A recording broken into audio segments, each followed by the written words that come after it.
You can keep all the dollars, I don't need them, it's fine, thank you very much. We have 340 members at the Orange Bowl Committee. We need to try that and see how much dollars that we can raise at our committee meetings. But it's great to be here.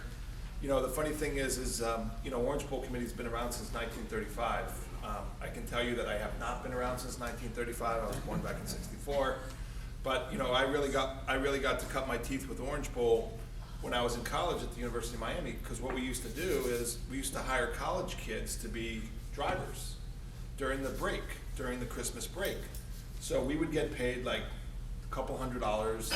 We'd get a brand new shiny Oldsmobile, because that's who our official car was, and we would go ahead and be assigned to a team. And ironically, my sophomore year in college, I was assigned to a guy named Joe Paterno.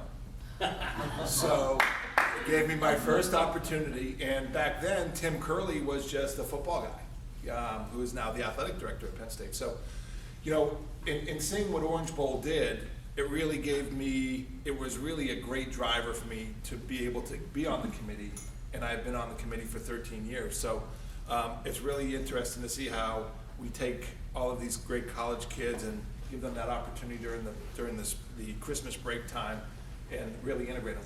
The landscape of college football has changed tremendously, and I'll take some questions from you guys. But who are football fans in here? Who doesn't know anything about what college football is or Orange Bowl Committee? Does everybody know what that is?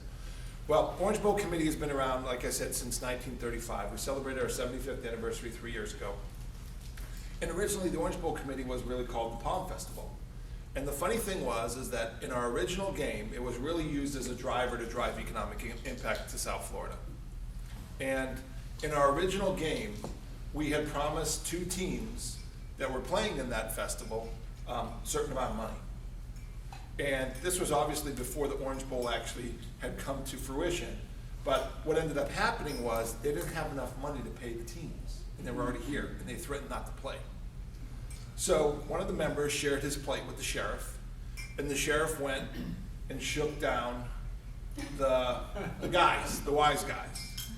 Got the money from the wise guys to pay the teams, and sure enough, here we are 78 years later having this fantastic South Florida economic opportunity. Orange Bowl Committee consists of 340 members. There's about 120 of us that are active. It's all CEOs, all top flight community leaders in Dade, Broward, and Palm Beach.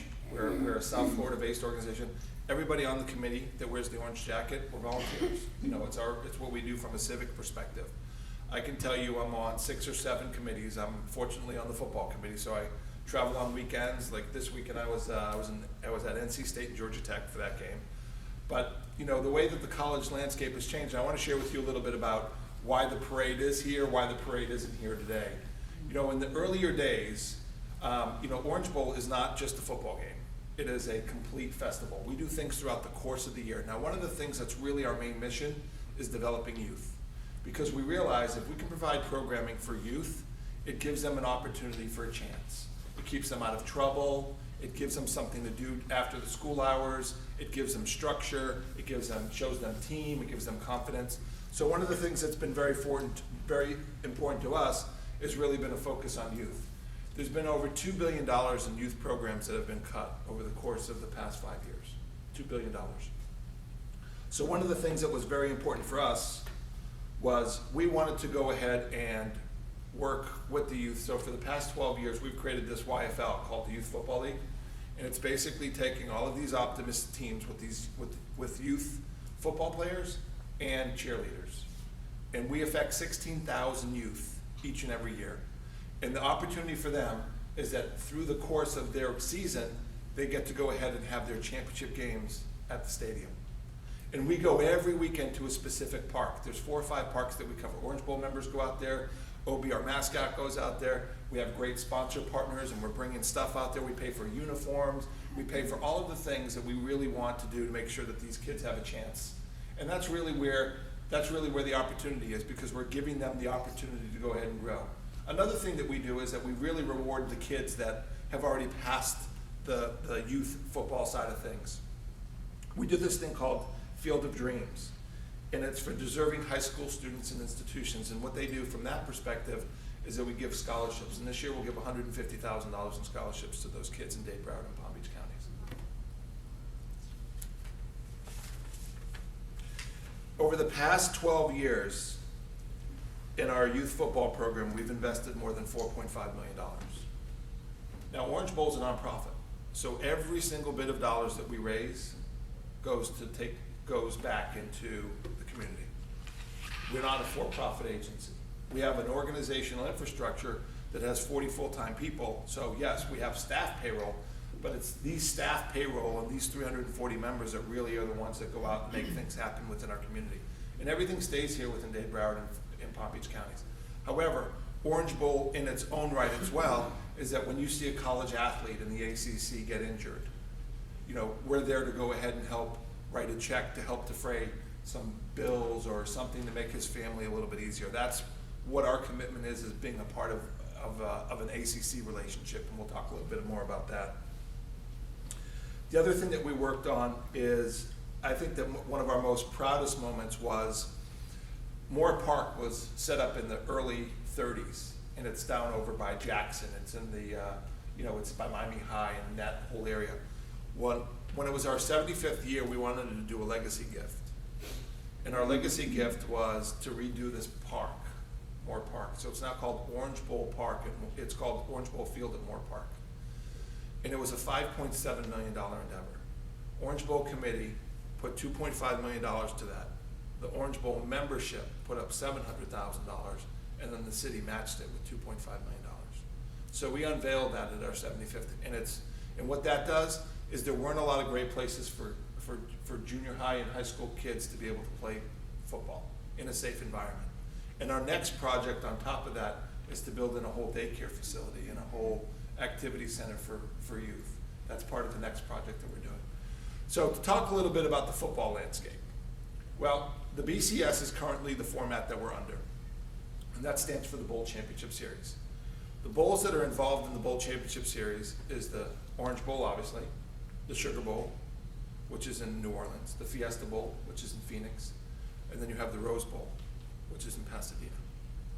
So what ends up happening is that there's a rotation of bowls.